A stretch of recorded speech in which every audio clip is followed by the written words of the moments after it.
The second character we want to talk about and that influenced the creation of Hanukkah and the rededication of the temple, I think it's significant. His name is Hannibal. Now, from your high school or your college classes, you've learned about Hannibal, and what everybody remembers is Hannibal crossed the Alps with 37 elephants and attacked Rome from the backside. All that's wonderful, and it's very true.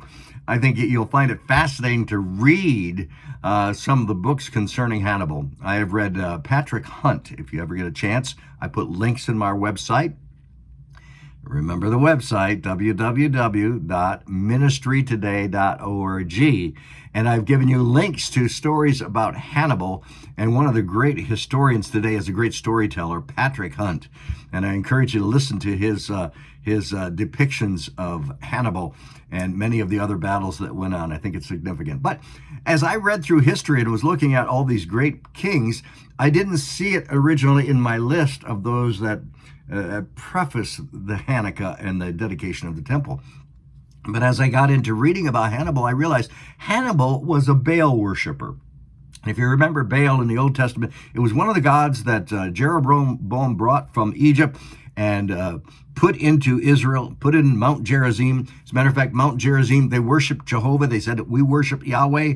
But they also said Yahweh has a wife, and so they made this the Baal, and they made the consort for God to be an idol, and people worshipped it. So all of that, it brings in the context that Hannibal was a Baal worshiper. In other words, he didn't have anything to do with God.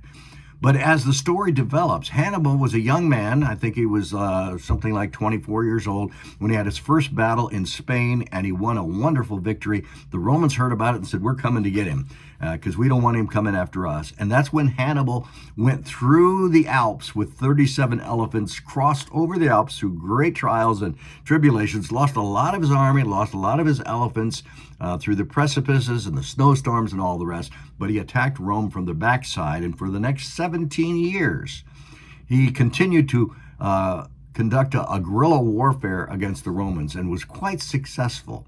All of that to say that in the end, he lost the battle. He was a Carthaginian from Egypt, and they ceased to send him supplies, and they wouldn't restore the soldiers that he lost. So he ends up going back home, and then there's a contract on his life from the Romans.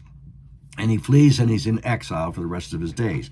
What's significant is with whom he finds a nest to be exiled, and he becomes a general for them, and that is Antiochus III.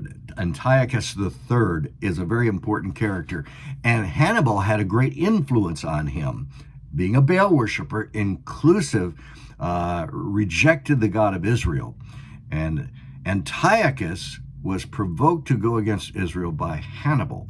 So you see the connection here, but you really need to read the history so you get the context and read the stories. So follow the links that I have on the website, and some of them are videos. If you don't like to read, look at the videos and listen to the history from other people as they tell it. But Hannibal had a significant impact on Antiochus III, who was the father of Antiochus IV, who is the one who committed the great abomination, the abomination that brings desolation, which brought about the destruction or the pollution of the temple and the battles that ensued. So this is an important part of our lesson, and I want you to understand that I can only give you an introduction to this, but I encourage you to get in and read history about Hannibal and Antiochus III. You'll find it interesting.